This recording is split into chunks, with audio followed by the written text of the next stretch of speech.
నటికుమార్ గారు నమస్తే సార్. నమస్తే నమస్తే అండి. సార్, హనుమంతరావు గారు హనుమంతరావు గారు ఎప్పుడైనా సరే ఒక రెబల్ గా ఉంటారనమాట. ఎక్కడున్నా సరే ఆయన రాజశేఖర రెడ్డి గారైనా, ఉత్తమ్ కుమార్ రెడ్డి అయినా, మన రేవంత్ రెడ్డి గారైనా, ఎవరినైనా సరే ఒక ప్రతిపక్ష గలంలాగా వితిన్ ద పార్టీ ఒక ప్రతిపక్షం గలంలాగా జరుగుతున్న తప్పుల్ని ఎత్తి చూపడం కానీ, లేకపోతే ఆయనకున్న అసహనాన్ని చెప్పడం కానీ ఎప్పుడు కూడా ఆయన మొహాట పడరు.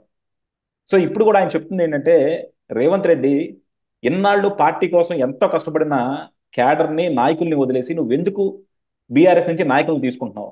సరే, బీఆర్ఎస్ నుంచి నాయకులను తీసుకుంటున్నా సరే, నువ్వు వాళ్ళ ఇళ్ళకెళ్ళి ఆహ్వానించడం ఎందుకు? నీ స్థాయి నువ్వు తగ్గించుకోవడం ఎందుకు? వాళ్ళు మన దగ్గరికి రావాలి కదా, నువ్వెందుకు వాళ్ళ దాకా వెళ్తున్నావు? ఎలాగూ మనం రేపొద్దున వేవ్ అంతా మనైపే ఉంది, ఎంపీ సీట్లు అనే మనమే కొట్టబోతున్నాం. కొట్టబోతున్నప్పుడు అవి మన వాళ్ళకి ఇచ్చుకోవచ్చు కదా, బీఆర్ఎస్ నుంచి వచ్చిన వాళ్ళకి ఎందుకు ఇస్తున్నావు అన్నప్పుడు ఆయన కొన్ని క్వశ్చన్లు సంధించారు.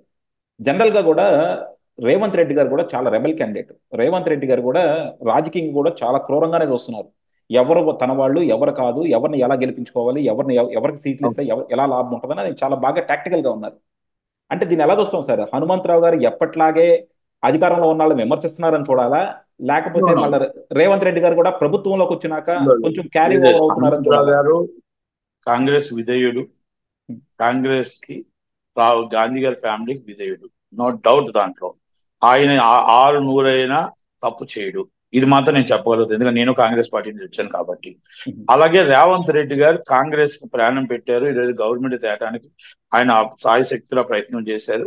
ఇప్పుడు ప్రతిదానికి కూడా ఎంపీ సీట్లు 17కు 17 గెలవాలని ఆయన ప్రయత్నం ఆయన చేస్తూ ఉన్నాడు. ఇక్కడ ఎంపీ సీట్లు అనేది ఎలక్షన్స్ వేరండి, ఎమ్మెల్యే సీట్లు అనేది డిఫరెంట్, కార్పొరేటర్ సీట్స్ అనేది డిఫరెంట్. మీరు బాగా అబ్జర్వ్ చేసుకోండి. ఎంపీ సీట్ అనేది కొన్ని కోట్ల రూపాయల ఖర్చుతో కూడుకునే పని. సాసామాసా వాళ్ళు నించుంటే ఓటేసేసి గెలిపించేస్తారని మనం అనుకోకూడదండి. ఇక్కడ 7 నియోజకవర్గాలకు ఒక ఎంపీ సీట్ ఉంటుంది. 7 నియోజకవర్గాలంటే 14 లక్షలు, దాదాపు 15 లక్షల నుంచి 16 అవ్వచ్చు, 14 లక్షల నుంచి 16 లక్షల లోపు ఓటర్లకి ఒక ఎంపీ ఉంటాడు. మీరు అబ్జర్వ్ చేసుకోండి. అవును. ఓకేనా?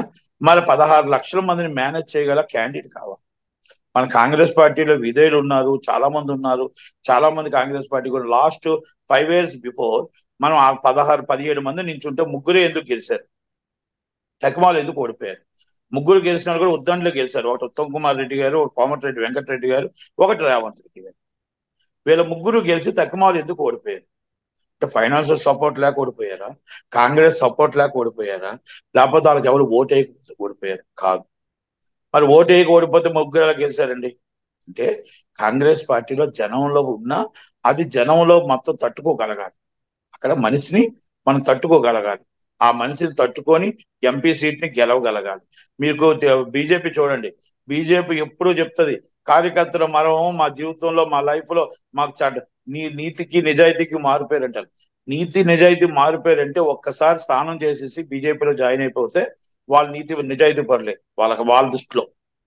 మరి ఈరోజు ప్రతి ఒక్కరు కూడా మన బీఆర్ఎస్ నుంచి వచ్చిన వాళ్ళకి ఇస్తున్నారు సీట్. ఎక్కడి నుంచి ఇచ్చారు చెప్పండి? బీజేపీ వాళ్ళు. రేవంత్ రెడ్డి గారు ప్రతిదీ ఆచితూచి అడుగేసి ఆ ఏరియా టికెట్ వంశీచంద్ర రెడ్డి గారికి రావాలి, వంశీచంద్ర రెడ్డి గెలాలి. వంశీచంద్ర రెడ్డి గెలాలంటే ఎవరు? డికే అరుణ్ గారికి ఎంపీ సీట్ ఇస్తే జితేందర్ రెడ్డి గారికి అక్కడ మంచి ఫాలోయింగ్ ఉంది. జితేందర్ రెడ్డి గారిని ఎలాగైనా సరే మనం తీసుకుంటే అక్కడ ఓట్ బ్యాంక్ పెరిగితే అక్కడ సీటు పోకుండా సీటు కాపాడుకుంటాము అనేది ఒక ఒక ఒక ఎత్తులో పై ఎత్తేసి అక్కడ ఉన్న క్యాండిడేట్లు చాలా మందిని ఆటోమేటిక్ గా ఆయన గెలిపించుకోవడానికి అందరినీ మన దగ్గరుండి ఏ పార్టీలు అవ్వచ్చు, గత పార్టీలు చేసినవే, ఆయనే ఇప్పుడు కొత్తగా ఏం చేయట్లేదు, వాళ్ళందరినీ తీసుకొని అక్కడ ఎంపీ సీట్కి వెళ్ళడానికి ఒక ప్రయత్నం చేసుకుంటూ వస్తున్నారు. ఇప్పుడు 2 నెలల్లో ఆయన పొలిటికల్ గా వ్యూహాలు చూస్తే ఎవరికి అర్థం కావట్లేదు. నల్గొండ సీటుకు వస్తే నల్గొండ సీట్లో ఎవరెవరు ఉన్నారు, నల్గొండ సీట్లో మనం ఎక్కడ ఇస్తే ఎవరెవరు మనం తీసుకుంటే మన ఓట్ బ్యాంక్ ఎక్కడ పెరిగితే ఆ ఎంపీ సీట్ మనం గెలుస్తాం. ఇటు బీజేపీ అవ్వచ్చు, అటు మొత్తం బీఆర్ఎస్ అవ్వచ్చు, టార్గెట్ చేసుకుంటూ అక్కడ తీసుకుంటాం. భువనగిరి సీటు తీసుకుంటే భువనగిరి సీటు ఫైనాన్షియల్ గా ఎక్కడ సపోర్ట్ ఉంది, ఆ ఫైనాన్షియల్ గా సపోర్ట్ అక్కడ ఓట్ బ్యాంక్ ఎక్కడి నుంచి చేసుకోవాలి, అక్కడ ఎమ్మెల్యేలు ఏంటి, అక్కడ సర్పంచులు ఏంటి, అక్కడ కార్పొరేటర్లు ఏంటి, వీళ్ళందరినీ మనం ఎలా తీసుకుంటే మనం గెలగలుగుతాం. ఎస్, ఇవన్నీ డిఫరెంట్ అన్ని ఆలోచించుకుంటూ మైనంపల్లి హనుమంతరావు గారికి సీట్ ఇద్దామని అనుకున్నారు. ఆయన మైనంపల్లి కాదు, నేను ఈసారి మా అబ్బాయి ఉన్నాడు కాబట్టి నేను తర్వాత ఇక్కడ ఏదో ఎమ్మెల్సీగా తీసుకొని నేను ఇక్కడ నాకు వేరే దాంట్లో నేను ఆయనకి ఇంట్రెస్ట్ ఉంది, దాంట్లో ఉన్నారు. ఎందుకంటే నాకు దగ్గరగా తెలుసు కాబట్టి నేను చెప్తున్నాను. అలాగే అక్కడ ఎంపీ సీటుకి నేను ఎవరు ఇచ్చినా మేము సపోర్ట్ చేస్తాం, మేము గెలిపించుకుంటాం. అక్కడ కంపల్సరీ ఎంపీ సీటుకి గెలిపించాల్సిన బాధ్యత ఏముంటుంది? అక్కడ ఎంపీ సీట్ గెలిపించాలంటే అక్కడ ఎమ్మెల్యేలు రావాలి. ఎమ్మెల్యేలు రావాలి అంటే అక్కడ సపోర్ట్ రావాలి అంటే మనం ఇక్కడ అందరినీ మనం చేర్చుకోక తప్పదు. కొన్ని సందర్భాలు తప్పవు. అక్కడ ఎంపీ సీట్కి వెళ్ళడం కోసం మనం చేయాలి. సికింద్రాబాద్ లో దానం నాగేంద్ర గారిని తీసుకొని, దానం నాగేంద్ర గారిని ఎంపీ ఎందుకు చేశారు? మన బంతు రామ్మోహన్ గారిని ఆయన ఎందుకు చేర్చుకున్నారు? ఆయన మేయర్గా చేసి వాళ్ళ మిసెస్ డిప్యూటీ మేయర్గా ఏదో చేస్తున్నారు కార్పొరేటర్ గారిని. ఇలాగ వీళ్ళందరినీ కూడా విజయలక్ష్మి గారిని అడుగుతున్నారు, కార్పొరేటర్లు అడుగుతున్నారు, సిటీలో ఉన్న కొంతమంది ఎమ్మెల్యేలు అందరూ కూడా వస్తారంటున్నారు, చాలా మంది నాకు వస్తారంటున్నారు. అలాగే చేవేళ్ళలో రంజిత్ రెడ్డి గారు వచ్చారు. ఇలా అందరినీ కూడా మొత్తం టోటల్ గా is 17 seats and target and Congress party ఎలా గెలవాలి, 17 seats గెలవాలి. ఇటు ఫైనాన్షియల్ గా క్యాండిడేట్ సపోర్ట్ ఉండాలి, ఇటు మామూలుగా మొత్తం టోటల్ నాయకుల సపోర్ట్ ఉండాలి, ఇటు అన్ని సపోర్ట్ ఉండాలి. మనం ఒక కాంగ్రెస్ పార్టీ కార్యకర్తకి ఇస్తే, మనం నమ్మకంగా మనతో పాటు ఉన్నాడని మనం ఇస్తే, రేపు ఉదయం పార్టీ ఓడిపోతే సెంట్రల్ లో మనం ఏం సమాధానం చెప్తామని కూడా మనం అర్థం చేసుకోవాలి. అది కూడా హనుమంతరావు గారికి తెలుసు. ఇప్పుడు హనుమంతరావు గారిని ఎంపీగా చేస్తాం, హనుమంతరావు గారు ఎంత ఖర్చు పెట్టగలుగుతారు, పొలిటికల్ గా ఎంత ఖర్చు పెట్టగలుగుతారు, ఇవన్నీ కూడా బేర్ చేసుకుంటారండి. ఇవన్నీ బేర్ చేసుకొని దాంట్లో అక్కడ డీకే శివకుమార్ గారు కూడా ట్రై చేస్తున్నారు. అక్కడ 28 సీట్లకు వెళ్ళడానికి ప్రయత్నం చేస్తున్నారు. ఇక్కడ ఆల్రెడీ 17 సీట్లు ప్రయత్నం చేస్తున్నారు. అక్కడ ఆంధ్రప్రదేశ్ లో 3 సీట్లకు వెళ్ళడానికి ప్రయత్నం చేస్తున్నారు. 38 సీట్లు 35 సీట్లు డిఎంకే కూటమికి వెళ్ళడానికి ప్రయత్నం చేస్తుంది. కేరళలో మొత్తం సీట్లు వాళ్ళు గెలిచిన వీళ్ళు గెలిచిన కూటమే వస్తుంది కాబట్టి ఇంచుమించు ఆల్మోస్ట్ గెలడానికి ప్రయత్నం చేస్తున్నారు. ఇది సౌత్ లో మొత్తం టోటల్ గా మనకి ఇంచుమించు ఒక 70 నుంచి 100 సీట్లు కానీ ఇక్కడ రాగలిగితే, సౌత్ 100 సీట్లు రాగలిగితే, అక్కడి నుంచి అటుకాసి మొత్తం టోటల్ గా కూటమి నుంచి అటు నుంచి ఎలా లేదన్నా ఒక 170 180 సీట్లు రాగలిగితే 100% గవర్నమెంట్ ఫామ్ చేయడానికి అవకాశాలు ఉంటున్నాయి. మెరుగైన ఫలితాలు ఉన్నాయి, మెరుగైన అవకాశం ఉంది. మమతా బెనర్జీ గారు ఉన్నారు అక్కడ. మనం అన్ని బేర్ చేసుకోవాలి. సౌత్ నుంచి మనం 100 సీట్లు ఇవ్వగలగాలి. ఎలాగ ఇవ్వగలుగుతారంటే 35 సీట్లు వాళ్ళు గెలిస్తే, 20 సీట్లు వాళ్ళు గెలిస్తే, 20, 35, 55 అయితే, ఇక్కడ ఒక 25 సీట్లు కర్ణాటక గెలిస్తే, ఇక్కడ అక్కడ గెలిస్తే మొత్తం దాదాపు 80 నుంచి 100 సీట్లు మనం ఇవ్వగలుగుతాం. ఇవన్నీ ఉన్నాయి. వీటిలన్నిటిలో భాగంగా ఒక సీటు వదులుకోవడానికి సిద్ధంగా లేరు కాంగ్రెస్ పార్టీ. దానికి గట్టి ఫైట్ ఇస్తుంది బీజేపీ. బిఆర్ఎస్ కూడా ఉంది. బిఆర్ఎస్ ప్రతి ఓటు కూడా బీజేపీకి వెళ్తుంది కనుక ఆ బిఆర్ఎస్ ఆ ఓటింగ్ తీసి మనం కాంగ్రెస్ పార్టీకి ఓటు పడాలంటే బీజేపీ అండ్ కాంగ్రెస్ పార్టీ నువ్వా నేనన్న పొజిషన్ ఉండేటప్పుడు మనం అక్కడ ఉన్న క్యాండిడేట్ని ఎలా చేర్చుకోవాలి, ఎలాగ ఓటు బ్యాంక్ మలుచుకోవాలనేది ఇది రాజకీయ ఎత్తుగడ అంటారు, రాజకీయ చాణక్యత అంటారు. ఇది రాజశేఖర రెడ్డి గారి రూపంలో ఫాలోఅప్ అవుతున్నాడు. ఆయన ఎవరిని మన శత్రువులను ఎవరిని కూడా మిత్రులు అనుకుంటున్నాడు, ఆయన రప్పిస్తున్నాడు. అలాగని చెప్పి కార్యకర్తలను దూరం చేయాలనో లేకపోతే కార్యకర్తలు ఇది చేయాలనో కనుక్కోవట్లేదు. ఎందుకంటే కార్యకర్తలు ఆయన ప్రాణం, కార్యకర్తలు కాంగ్రెస్ పార్టీకి ప్రాణం. వాళ్ళకి ఏ విధంగా న్యాయం చేయాలో ఎలా చేయాలో టైం 100% చూస్తారు. కానీ ఇంకోటి ఏంటంటే ఇక్కడ ఆల్ ఆఫ్ ది సడన్ 100 రోజులు అయ్యేటప్పటికే మనకి ఎంపీ ఎలక్షన్స్ వచ్చాయి. ఇవన్నీ కూడా మనకు బేర్ చేసుకొని చెప్పడానికి కూడా అవకాశాలు లేకుండా పోయాయి. కాబట్టి దానికి ఆయన చేస్తున్న రూట్ కరెక్ట్ అని నేను అనుకుంటాను. ఆయన గెలటానికి 17 సీట్లు సిటీలో గెలిస్తే ఆ 17 సీట్లు సపోర్ట్ కావాలని అడగడంలో తప్పలేదు, కార్పొరేటర్ సపోర్ట్ కావాలని అడగడంలో తప్పలేదు, ఎమ్మెల్యేలను చేర్చుకోవడం, మాజీ ఎమ్మెల్యేలను చేర్చుకోవడం తప్పలేదని నేను అనుకుంటున్నాను. ఇది కాంగ్రెస్ పార్టీ కూడా బాగా రాజకీయంగా మాత్రం కంపల్సరీ మీరు అన్నట్టు ఏంటంటే ఎంపీ సీట్లు చాలా కీలకం. రాజకీయ ఎత్తుగడ అదే ఎంపీ సీట్లు చాలా కీలకం. ఇప్పుడు గనక అవును, ఎందుకంటే ఎంపీ సీట్ అనేది ఇప్పుడు రఘురామరాజు కృష్ణరాజు లాంటి వాళ్ళకి ఇవ్వాలి. అలాగే మన వివేక్ గారికి ఏంటంటే ఈజ్ ఆల్రెడీ ఆయన సపోర్టెడ్ పారిశ్రామికవేత్త. అలాగే రంజిత్ రెడ్డి గారు పారిశ్రామిక. ఇలా మనం ఎంపీ అనేది ఇస్ డిఫరెంట్ అండి. ఎంపీ ఒకప్పుడు లేని వాళ్ళు గెలిచారు, ఇప్పుడు ఉన్న వాళ్ళే గెలుస్తారు ఎంపీ. 7 నియోజకవర్గాలకి మనం మినిమం బయట అమౌంట్ ఎంత ఖర్చు పెట్టాలి, ఎంత తేవాలి, డబ్బులు ఎంత ఉండాలి, ఇవన్నీ కూడా మనం బేర్ చేసుకోగలగాలి. ఇది మనం ఇండైరెక్ట్ గా డైరెక్ట్ గా అందరికి అర్థమై ఉంటుంది. కనుక ఎంపీ సీట్ అనేది వెరీ కీలకం కాబట్టి ప్రతి ఎంపీ సీటు ప్రతి ఓటు కూడా వాల్యుబుల్ కాబట్టి అది కాంగ్రెస్ పార్టీ ఆ వ్యూహంలో ఎత్తుగడలో భాగమై ఉంటుంది. కాకపోతే మల్లారెడ్డి గారు కూడా నాకు తెలిసి ఆల్రెడీ షార్ట్లీ సపోర్టెడ్ కాంగ్రెస్ అనుకుంటున్నాను నేను. చూద్దాం సార్. డెఫినెట్గా ఇప్పుడు కనుక రేవంత్ రెడ్డి గారు significant portion of MP seat కనుక తెలంగాణలో గెలుచుకొని కాంగ్రెస్కి గిఫ్ట్గా ఇవ్వగలిగితే రేవంత్ రెడ్డి గారి ప్రభ కూడా మారిపోద్ది అనమాట. రేవంత్ రెడ్డి గారు ఇప్పుడు దాకా ఒక ముఖ్యమంత్రిగా ఉన్నారు. సో జాతీయ స్థాయిలో కూడా మంచి గుర్తింపు వస్తుంది. రేపొద్దున రేవంత్ రెడ్డి గారు ఒక స్ట్రాంగ్ గా నెక్స్ట్ 5 years లో ఆయన ఒక స్ట్రాంగ్ గా ఎస్టాబ్లిష్ చేసుకోవాలంటే ఎంపీ ఎలక్షన్స్ కూడా చాలా కీలకం ఆయనకి. ముగ్గురు అండి, ఇక్కడ ముగ్గురు ఉన్నారండి. ఉమ్, ఒకటి రేవంత్ రెడ్డి గారు, ఒకటి ఉమ్, డికే శివకుమార్ గారు, ఉమ్, ఒకటి షర్మిలమ్మ గారు. షర్మిలమ్మ గారు ఒక 2 సీట్లైన ఎంపీ సీట్లు గెలాలి, ఒక 5 ఎమ్మెల్యేలు 10 ఎమ్మెల్యేలు గెలాలి. ఒకటి డికే శివకుమార్ గారు ఎట్టి పరిస్థితుల్లో ఆయనకి సీఎం అవ్వాలి. ఎట్టి పరిస్థితుల్లో 20 సీట్లైనా ఆయన తగ్గకుండా ఎంపీ సీట్లు కర్ణాటక నుంచి ఇవ్వాలి. ఇక్కడ 18 సీట్లు తగ్గకుండా అక్కడ ఇవ్వగలగాలి. వీళ్ళ ముగ్గురికి లైఫ్ అండ్ డెత్ సమస్య అండి. నేషనల్ లో వీళ్ళ గుర్తింపు రావాలి. ఇప్పటికీ గుర్తింపు ఉంది. అయితే ఇద్దరు ముగ్గురికి గుర్తింపు రావాలి. సౌత్ లో గుర్తింపు, ఎందుకంటే డిఎంకే సపోర్ట్ తో నాకు తెలిసి ఎలా లేదన్నా 28 నుంచి 30 సీట్లు గెలుస్తారు అక్కడ.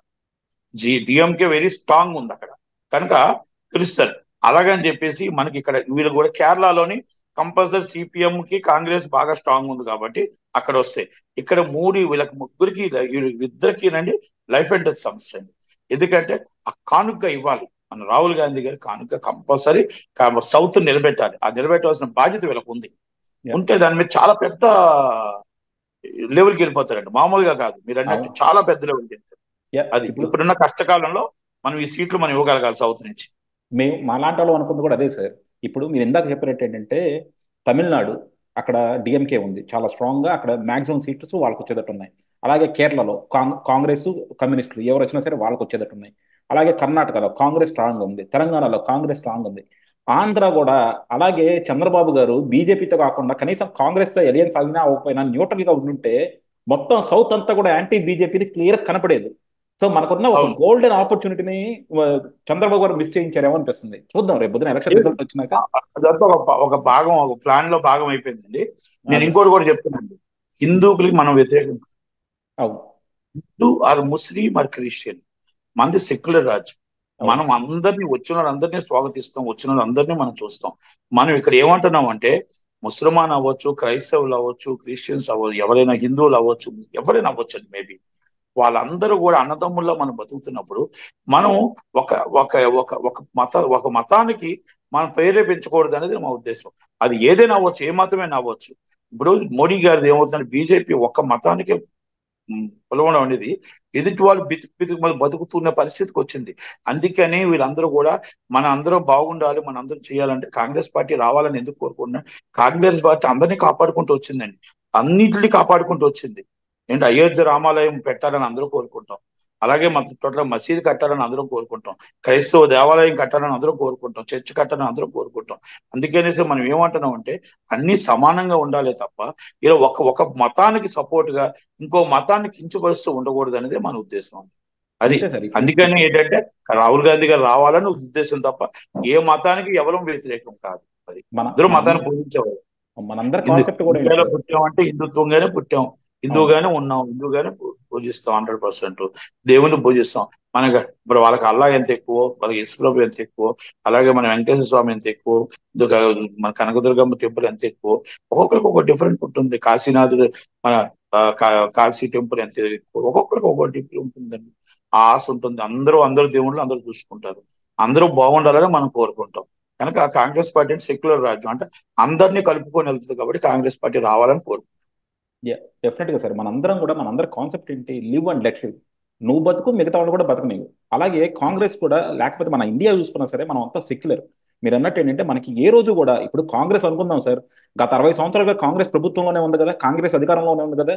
ఎంతమంది హిందువులు చచ్చిపోయారు, ఎంతమంది ముస్లింలు చచ్చిపోయారు. ఎవరు బ్రతుకు వాళ్ళు బతుకుతా ఉన్నారు. ఎవరి కాళ్ళు అంతే. గర్వంగా ఒక ఇండియన్ గా బతుకుతా ఉన్నారు. ఈ రోజు బీజేపీ వచ్చి హిందువులందరినీ ఏమన్నా తీసుకెళ్లి స్వర్గంలో కూర్చోబెడుతుందా? ఆ రోజు ఎలా ఉన్నారో ఈ రోజు హిందువులు అలాగే ఉన్నారు. కాకపోతే ఏంటంటే ద్వేషం అనేది పెంచారు బీజేపీ వాళ్ళు వచ్చి. ద్వేషం ద్వేషం పెరగకూడదు పెంచారు. అనేది మన బాధ. అంతే. ఆ, మ- ఒక మతానికి ఇంకో మతం మీద ద్వేషం పెరగకూడదు. అదే కేసీఆర్ అందరూ గారు ఒక ఒక బాగుండాలి, అందరూ కే- అన్నదమ్ములుగా ఉండాలి. అంతే. ఇప్పుడు కేసీఆర్ కి చాలా మంది వ్యతిరేకం ఎందుకు? కేసీఆర్ ఏంటంటే 2 ప్రాంతాల మధ్య ద్వేషాలు రెచ్చగొట్టాడు. అలాగే బీజేపీ అవును. వాళ్ళు 2 మతాల మధ్య ద్వేషాలు రెచ్చగొడుతున్నారు. దానికి మనం వ్యతిరేకం. అంతే తప్ప ఎవరు కేసీఆర్ ఐడియాలజీకి గారు వ్యతిరేకం కాదు. తెలంగాణ ఇవ్వడంలో ఎవరికి నష్టం లేదు. ఉమ్, తెలంగాణలో తెలుగు వాళ్ళు అటు అన్నదమ్ములుగా బతకడానికి తప్పేం లేదు. కానీ ఇంకా అయిపోయిన తర్వాత కూడా తెలంగాణ వాదాన్ని తీసుకొస్తూ జయ తెలంగాణ అంటే ఆంధ్ర వాళ్ళని, మన చంద్రబాబు విషయంలో కూడా ఆంధ్ర వాళ్ళు చాలా కించపరుస్తూ మాట్లాడటం అనేది తప్పు కాదు, తప్పు. అది చాలా ఉమ్, తప్పు.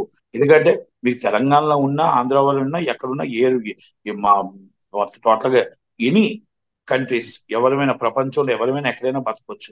అమెరికాలో బతకట్లేదా మనం? అవును మీ పిల్లలు అమెరికాలో లేరా? అవును ఎవరు లేరు. యూకేలో బతకట్లేదా? ఇప్పుడు జర్మనీ నుంచి ఉన్నారు. ఎవరు డిఫరెంట్ ఉంటారు.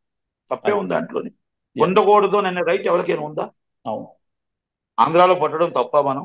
అవును ఏం తప్పు చేసాం చెప్పండి? ఎందుకు ఉండకూడదు చెప్పండి? అంటే ఆయనకి ఏం పని ఇక్కడ ధర్నా చేయడానికి అన్నారు. అంతే కదా, తప్పది. అంటే అవును ఎవరు ఎక్కడైనా ఉండొచ్చు. మేము కేసీఆర్ని కూడా అభిమానిస్తాం, చంద్రబాబు నాయుడు గారిని అభిమానిస్తాం, అలాగే రేవంత్ రెడ్డి గారిని అభిమానిస్తాం. అది తప్పే ఉందండి అవును దాంట్లో?